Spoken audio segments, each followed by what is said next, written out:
Story time audio ബുക്സിലേക്ക് എല്ലാവർക്കും സ്വാഗതം. K Sudhakaran എഴുതിയ നോവൽ ഭ്രമം തുടരുന്നു. കുട്ടിക്കാലം മുതലേ അച്ചുവിന് കുസൃതികൾ ഇത്തിരി കൂടുതലായിരുന്നു പ്രേം. പലപ്പോഴും അത് ഓവറാകാറുണ്ടെന്നും എനിക്ക് തോന്നിയിട്ടുണ്ട്. പ്രേംശങ്കറിൻ്റെ കൈ വിടാതെ കുസുമം അയാളെ ചേർന്നിരുന്നു. അവളുടെ ഉള്ളു പിടയുന്നുണ്ടെന്ന് തോന്നിയതുകൊണ്ട് അയാൾ കൈ പിൻവലിക്കാൻ ശ്രമിച്ചില്ല. എല്ലാം ഒരു കളിമട്ട്, സീരിയസ്നെസ് ഒട്ടുമില്ല. ആരുമായിട്ടും അവൾ പെട്ടെന്നടുക്കും. അതിന് ആണെന്നോ പെണ്ണെന്നോ വ്യത്യാസമില്ല. മനസ്സിൽ സൂക്ഷിക്കേണ്ടത് അവൾ വെട്ടിത്തുറന്നു പറയും. അത് ചിലരുടെ പ്രകൃതമാണ് ചേച്ചി, അവരുടെ സ്വഭാവം. അതൊക്കെ മാറ്റിയെടുക്കാൻ പാടാ, അയാൾ പറഞ്ഞു. അങ്ങനെയായാൽ പറ്റില്ലല്ലോ പ്രേം. അവൾ ഒരു പെൺകുട്ടിയല്ലേ, അവളുടെ സുരക്ഷ അവൾ നോക്കണ്ടേ? തെറ്റിദ്ധാരണ ഉണ്ടാകുന്ന രീതിയിൽ സംസാരിക്കാൻ പാടുണ്ടോ? അവൾ കുട്ടിയല്ലേ, കുറച്ചുകൂടി പ്രായമാകുമ്പോൾ വകതിരിവും പക്വതയും ഒക്കെ വരും. ചേച്ചി വെറുതെ പേടിക്കണ്ട, പ്രേംശങ്കർ അവളെ സമാധാനിപ്പിച്ചു. അങ്ങനെയായിരുന്നു എൻ്റെ വിചാരവും.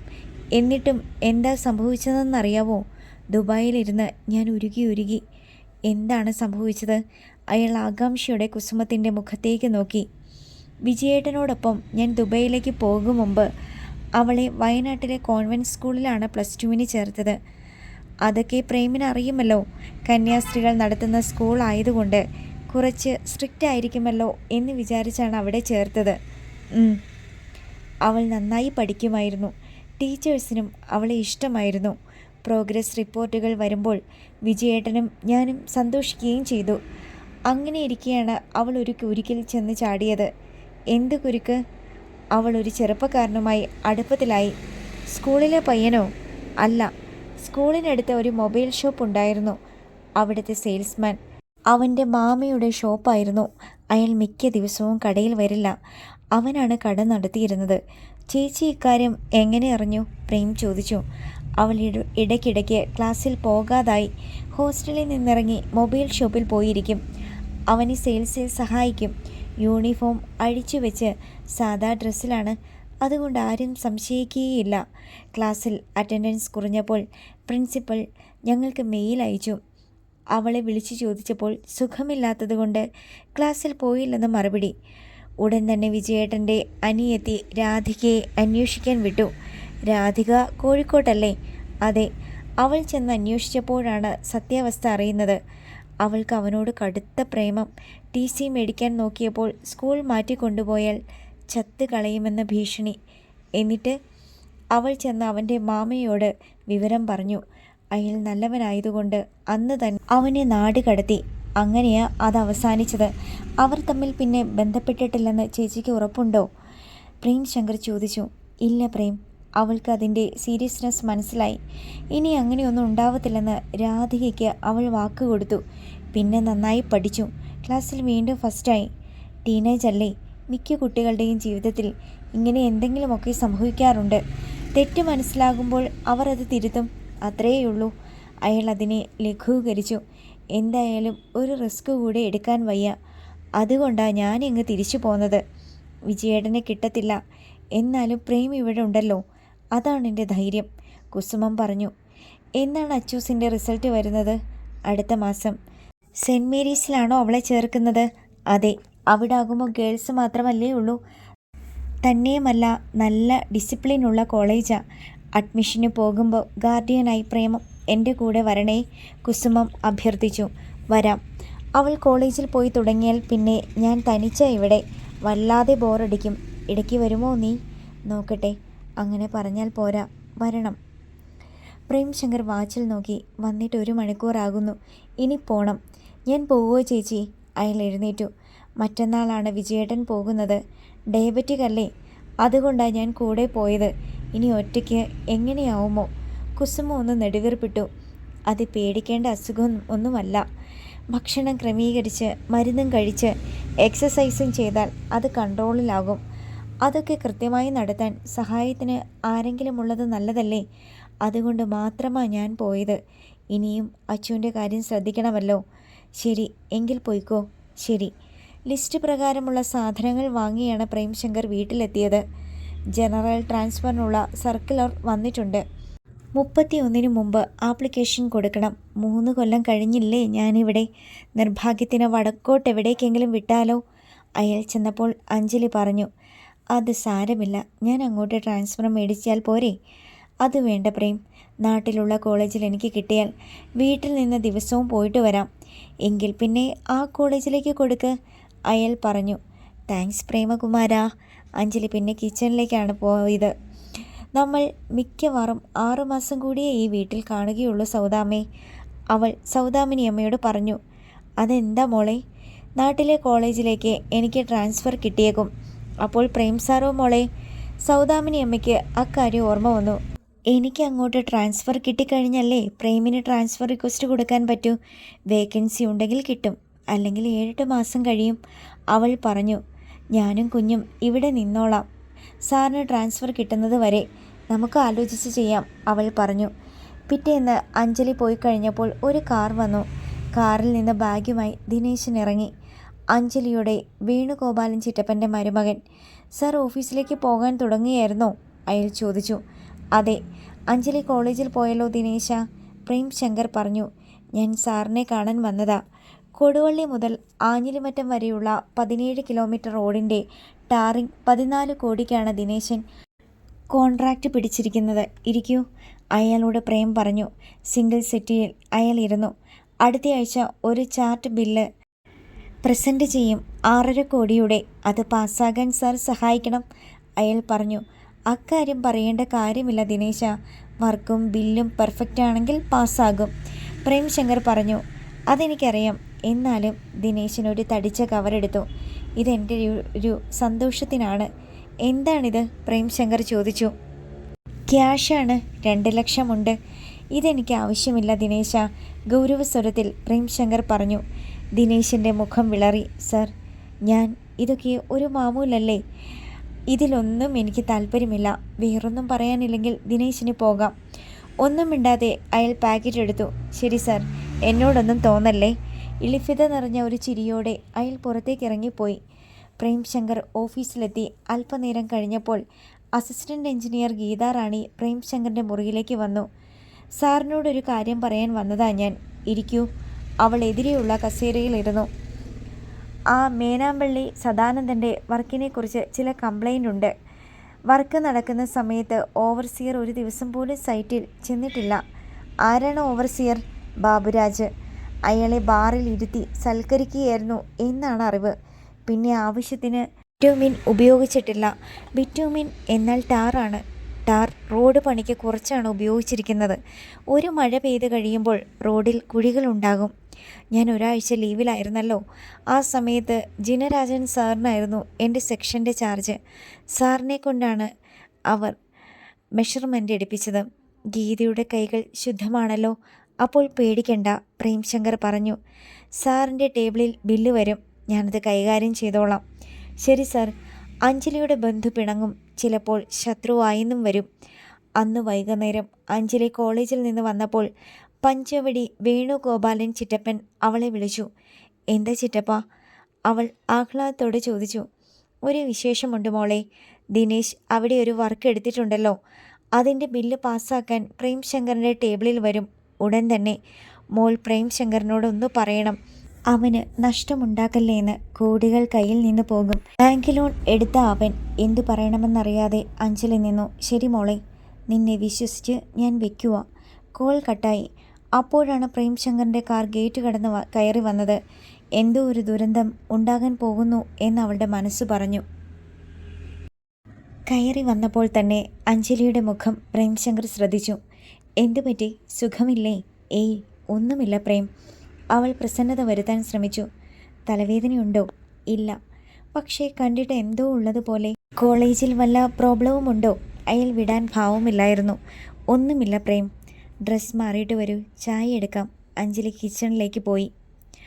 അവൾ ചെന്നപ്പോൾ സൗദാമിനി അമ്മ ചായയ്ക്കുള്ള വെള്ളം സ്റ്റൗവിൽ വെച്ച് കഴിഞ്ഞിരുന്നു. എനിക്കും വേണം ചായ, അവൾ പറഞ്ഞു. അത് പതിവില്ലാത്തതാണ്. സൗദാമിനി അമ്മ അവളെ ഒന്ന് നോക്കി.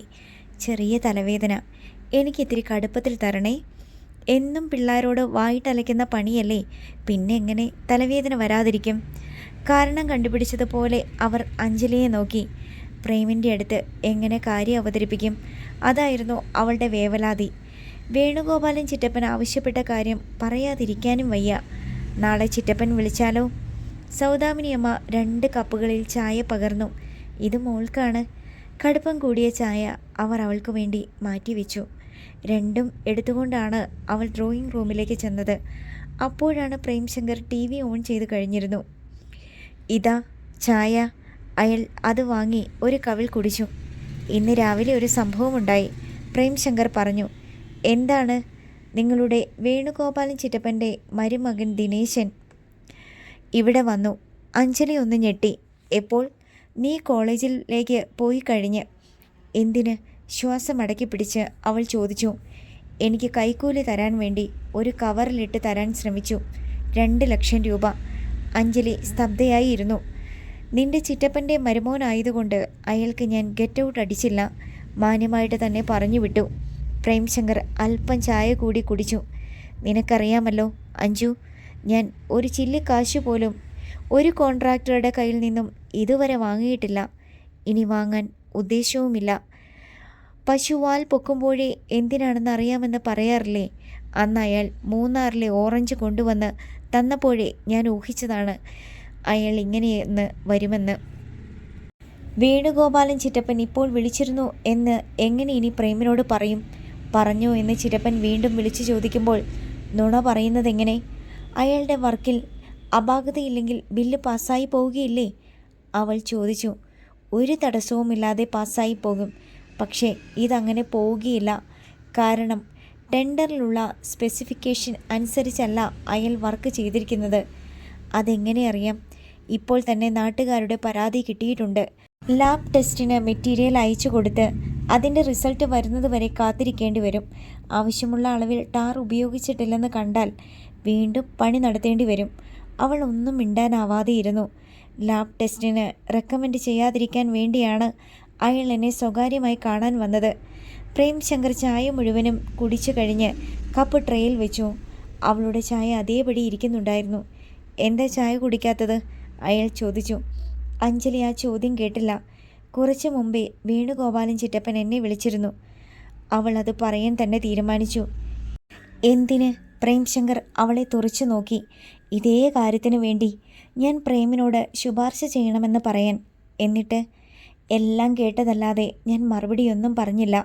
ഓഫീസ് കാര്യങ്ങളിൽ സ്വന്തക്കാരും ബന്ധക്കാരും ഇടപെടുന്നത് എനിക്കൊട്ടും അംഗീകരിക്കാൻ കഴിയില്ല, രോഷത്തോടെ അയാൾ പറഞ്ഞു. ഇതിലൊന്നും ഞാൻ ഇടപെടുകയില്ല പ്രേം. ആര് ഇതിൻ്റെ പേരിൽ പിണങ്ങിയാലും എനിക്കൊന്നുമില്ല അഞ്ജു. അയാൾ പെട്ടെന്ന് അവളുടെ കൈയെടുത്ത് പിടിച്ചു. അഞ്ജലി പുഞ്ചിരിച്ചു. പക്ഷേ അവളുടെ കണ്ണുകളിൽ കണ്ണീരിൻ്റെ നനവുണ്ടോ എന്ന് അയാൾക്ക് തോന്നാതിരുന്നില്ല. പിറ്റേന്ന് ദിനേശിൻ്റെ ബില്ല് പ്രേംശങ്കറിൻ്റെ ടേബിളിൽ വന്നു. അയാൾ അത് വിശദമായി പരിശോധിച്ചു. സാധാരണഗതിയിൽ ഫോർ അപ്രൂവൽ എന്നെഴുതി അത് എക്സിക്യൂട്ടീവ് എഞ്ചിനീയർക്ക് കൊടുക്കുകയാണ് പതിവ്. സ്വാഭാവികമായും ആ ബില്ല് പാസ്സാവുകയും ബില്ലിനനുസരിച്ചുള്ള ചെക്ക് കോൺട്രാക്ടർക്ക് കിട്ടുകയും ചെയ്യും. വർക്കിനെക്കുറിച്ച് പരാതികൾ കിട്ടിയിട്ടുള്ളതിനാൽ മേൽ നടപടി ഉണ്ടാവണമെന്ന് നോട്ട് എഴുതി പ്രേംശങ്കർ ആ ബില്ല് എക്സിക്യൂട്ടീവ് എഞ്ചിനീയർക്ക് അയച്ചു. അപ്പോൾ തന്നെ ദിനേശ് അത് അറിഞ്ഞു കഴിഞ്ഞു. വൈകുന്നേരം അഞ്ജലിയെ വീട്ടിൽ നിന്ന് അവളുടെ അച്ഛൻ രാമചന്ദ്രൻ വിളിച്ചു. മോളെ, ദിനേശിൻ്റെ ബില്ലിൽ പ്രേംശങ്കർ ഒബ്ജക്ഷൻ എഴുതിയെന്ന് കേട്ടു. അതേക്കുറിച്ച് അറിയില്ല അച്ഛാ. വേണുഗോപാൽ എന്നെ വിളിച്ച് കുറേ സങ്കടം പറഞ്ഞു. ചെയ്യാൻ പാടില്ലാത്തത് പ്രേം ചെയ്യണമെന്ന് അച്ഛൻ നിർബന്ധിക്കുമോ? അവൾ ചോദിച്ചു. ഇല്ല മോളെ, ഇതിൻ്റെ പേരിൽ പ്രേമിനെതിരെ പണിഷ്മെൻ്റ് ആക്ഷൻ ഉണ്ടായാൽ ആർക്കാണ് നാണക്കേട്? നീ വിഷമിക്കണ്ട. വേണു വിളിച്ച് പറഞ്ഞപ്പോൾ ഞാൻ നിന്നെയൊന്ന് വിളിച്ചെന്നേ ഉള്ളൂ. നമുക്ക് ഒരാപത്തുണ്ടായാൽ ഇവരൊന്നും തിരിഞ്ഞു നോക്കത്തില്ല. മോൾ വെച്ചോ. ശരി അച്ഛാ. അഞ്ജലിക്ക് മനസ്സമാധാനം കിട്ടി. അച്ഛനുണ്ടല്ലോ ഒപ്പം. പക്ഷേ അവളുടെ മനസ്സമാധാനം അധികകാലം നിലനിൽക്കില്ലെന്ന് അവൾക്കപ്പോൾ അറിയാമായിരുന്നു. ദിവസങ്ങൾ വളരെ വേഗമാണ് കടന്നുപോയത്. മാർച്ച് അവസാനത്തോടെ സമ്മർ വെക്കേഷനു വേണ്ടി മധുമതിയുടെ സ്കൂൾ അടച്ചു. 31-ന് കോളേജ് അടച്ച് അഞ്ജലിയുടെ ക്ലാസ്സുകൾ അവസാനിച്ചു. 2 ആഴ്ച കഴിഞ്ഞാൽ റിഫ്രഷിംഗ് കോഴ്സിൽ പങ്കെടുക്കാൻ മൈസൂറിലേക്ക് പോകണം. 14-ാം തീയതിയാണ് എറണാകുളത്ത് നിന്ന് ട്രെയിൻ കയറേണ്ടത്. പോകാനുള്ള ഒരുക്കങ്ങൾ നേരത്തെ അവൾ തുടങ്ങി. സാരിയും ബ്ലൗസും ചുരിദാറും ടോപ്പുമെല്ലാം ഇസ്തിരിയിട്ട് സൂട്ട് കേസിൽ ഭംഗിയായി അടുക്കി വെച്ചു. ഫോൾഡർ ബാഗിൽ മറ്റ് അത്യാവശ്യ സാധനങ്ങൾ എടുത്തു വെച്ചു. 10-ാം തീയതി അഞ്ജലിയുടെ തറവാട്ടിലേക്ക് പോകുന്നു. സൗദാമ്മയെയും മധുമതിയെയും അവിടെ ആക്കിയിട്ട് 13-ാം തീയതി തിരിച്ചെത്തുന്നു. 14-ന് എറണാകുളത്ത് പോയി ഐലൻഡ് എക്സ്പ്രസ് പിടിക്കുന്നു. സ്റ്റേഷനിൽ അന്നമ്മ ജോസഫ് ഉണ്ടാവും. അമ്മയുടെ വീട്ടിലാണ് വെക്കേഷൻ കാലം കഴിക്കുന്നതെന്നറിഞ്ഞപ്പോൾ മുതൽ മധുമതി ഉത്സാഹത്തിലായി. കളിക്കാൻ അവിടെ ആദിത്യൻ അങ്കിളിൻ്റെ മോൾ ദീപയുണ്ട്. സൗദാമ്മ മാത്രം അത്ര സന്തുഷ്ടയല്ലായിരുന്നു. പ്രേം സാറിനെ തനിച്ചാക്കിയിട്ട് പോകുന്നത് അത്ര നല്ല കാര്യമല്ലെന്ന വിശ്വാസത്തിലായിരുന്നു അപ്പോഴും അവർ. പ്രേം ഒറ്റയ്ക്ക് മാനേജ് ചെയ്തോളും എന്ന് ശുദ്ധഗതിക്കാരിയായ അഞ്ജലി അവരെ സമാധാനിപ്പിച്ചു. 10-ാം തീയതി അവർ അഞ്ജലിയുടെ വീട്ടിലെത്തി. തറവാട്ട് മുറ്റത്ത് ചെന്ന് കാർ നിന്നപ്പോൾ തടാകം കണ്ട താറാവിനെ പോലെ മധുമതി ഡോർ തുറന്ന് പുറത്തേക്ക് ഇറങ്ങി ഓടി. വലിയ സൂട്ട് കേസിലായിരുന്നു മധുമതിയുടെ ഡ്രസ്സ്. അത് ഡിക്കി തുറന്ന് പ്രേംശങ്കർ പുറത്തേക്കെടുത്തു. ഉച്ചയൂണിൻ്റെ സമയമായിരുന്നു. മീൻ പൊരിക്കുന്ന മണം അന്തരീക്ഷത്തിലൂടെ ഒഴുകി വന്നു. രാവിലെ തിരിച്ചോ നിങ്ങൾ? രാമചന്ദ്രൻ വിശേഷം ചോദിച്ചു. ചായ കുടിച്ചിട്ടാണ് അച്ഛാ ഇറങ്ങിയത്, പ്രേംശങ്കർ പറഞ്ഞു. എന്നാ അഞ്ജലി ബാംഗ്ലൂരിലേക്ക് പോകുന്നത്? വെള്ളിയാഴ്ച. പ്രേം കൂടെ പോകുന്നുണ്ടോ? ഇല്ല, എറണാകുളത്ത് നിന്ന് ഒരു കൂട്ടുകാരിയുണ്ട്. അത് നന്നായി. അപ്പോഴേക്ക് അമ്മ വന്നു. പ്രേമിനെന്താ കുടിക്കാൻ? രത്നമ്മ ചോദിച്ചു. എന്തായാലും മതി അമ്മേ, മോരെടുക്കാം. എന്താ? അതാണ് നല്ലത്. ഇഞ്ചിയും പച്ചമുളകും കറിവേപ്പിലയും ഒക്കെ ഇട്ട് ഉണ്ടാക്കിയ മോര് ഒരു വലിയ ഗ്ലാസ് നിറയെ കിട്ടി. പ്രേംശങ്കർ അത് മുഴുവനും കുടിച്ചു. ഊണ് കഴിച്ചുകൊണ്ടിരുന്നപ്പോഴാണ് അഞ്ജലിയുടെ ചേച്ചി ആതിര വിളിച്ചത്. അഞ്ജലി, നീ വീട്ടിലെത്തിയോ? എത്തി ചേച്ചി, 1 മണിക്കൂറായി. ഇപ്പോൾ ഊണ് കഴിക്കുകയാണ്. ഞങ്ങളും ഇന്ന് വരുന്നുണ്ട്. സന്ധ്യയാകുമെന്നേ ഉള്ളൂ. നാളെ കഴിഞ്ഞ് തിരിച്ചു പോയാൽ മതി.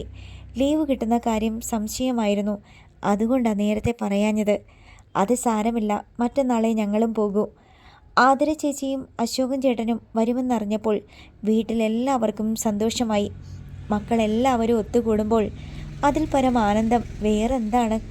കുട്ടികൾ വെക്കേഷൻ കാലം മുഴുവൻ തറവാട്ടിലായിരിക്കുമെന്ന് ഏതാണ്ട് ഉറപ്പായി. 7 മണിയായപ്പോൾ ഹെഡ്ലൈറ്റ് ഇട്ട് അശോകൻ ചേട്ടൻ്റെ കാർ മുറ്റത്ത് വന്ന് നിന്നു. പ്രേംശങ്കറും അഞ്ജലിയും അപ്പോൾ മുറ്റത്തുണ്ടായിരുന്നു. ഞാനൊന്ന് കുളിച്ചിട്ട് വരാം, എന്നിട്ട് സംസാരിക്കാം, അശോകൻ പറഞ്ഞു. ഓക്കെ. ഉടൻ തന്നെ അശോകൻ കുളിച്ച് വേഷം മാറി വന്നു. പ്രേംശങ്കർ അപ്പോഴേക്ക് 4-5 കസേരകൾ എടുത്ത് മുറ്റത്തിട്ടിരുന്നു. നല്ല നിലാവുള്ള രാത്രിയായിരുന്നു. ധാരാളം മരങ്ങൾ ചുറ്റിനുമുള്ളത് കാരണം അന്തരീക്ഷത്തിൽ തണുപ്പുണ്ടായിരുന്നു. കുളി കഴിഞ്ഞ് മുണ്ടും ഷർട്ടും ധരിച്ച് അശോകൻ ചേട്ടൻ വന്നു. നിങ്ങളവിടെ ഒരു ശിവശക്തി കല്യാണ മണ്ഡപമുണ്ടോ? അയാൾ ചോദിച്ചു. ഉണ്ട് ചേട്ടാ, ഞങ്ങളുടെ ഓഫീസിനടുത്താ. 18-ാം തീയതി അവിടെ വെച്ചൊരു കല്യാണമുണ്ട്. ആതിരയും ഞാനും വരുന്നുണ്ട്. രാവിലെ 9:30-ക്കാണ് മുഹൂർത്തം. അപ്പോൾ തലേ ദിവസം വന്നാലേ പറ്റൂ. അതിനെന്താ പോന്നോളൂ. പക്ഷെ വീട്ടിൽ ഞാൻ മാത്രമേ കാണൂ. വെള്ളിയാഴ്ച അഞ്ജലി ബാംഗ്ലൂരിന് പോകും, പ്രേം പറഞ്ഞു. അത് ഞാൻ അറിഞ്ഞു, ആതിര പറഞ്ഞു. പക്ഷേ അനിയത്തിയില്ലാത്തത് കൊണ്ട് ചേച്ചിക്ക് ഒരു മടിയുണ്ടെന്ന് തോന്നുന്നു. എങ്കിൽ ചേട്ടൻ വാ. അവളുടെ ബോസിൻ്റെ മോളുടെയാണ് കല്യാണം. അതിന് ഞാൻ മാത്രം വന്നാൽ പോരല്ലോ. അത് നേരാണ്. അവർ സംസാരിച്ചു കൊണ്ടിരുന്നപ്പോഴാണ് പോലീസ് ജീപ്പ് വന്നു നിന്നത്. സിവിൽ വേഷത്തിൽ ആദിത്യൻ വണ്ടിയിൽ നിന്നിറങ്ങി. നീ വരാൻ കാത്തിരിക്കുകയായിരുന്നു ഞങ്ങൾ, അയാളെ കണ്ട അശോകൻ പറഞ്ഞു. ഒരു കേസ് കെട്ട് വന്നു ചേട്ടാ, അല്ലെങ്കിൽ കുറച്ചുകൂടെ നേരത്തെ ഞാൻ വന്നേനെ. സാരമില്ല, ഒരു 10 മിനിറ്റ്, ഞാൻ ഇതാ എത്തി. പാനോപചാരത്തിനുള്ള സാധനങ്ങളുമായിട്ടാണ് ആദിത്യൻ തിരിച്ചെത്തിയത്. ഇതെന്താണ് സാധനം?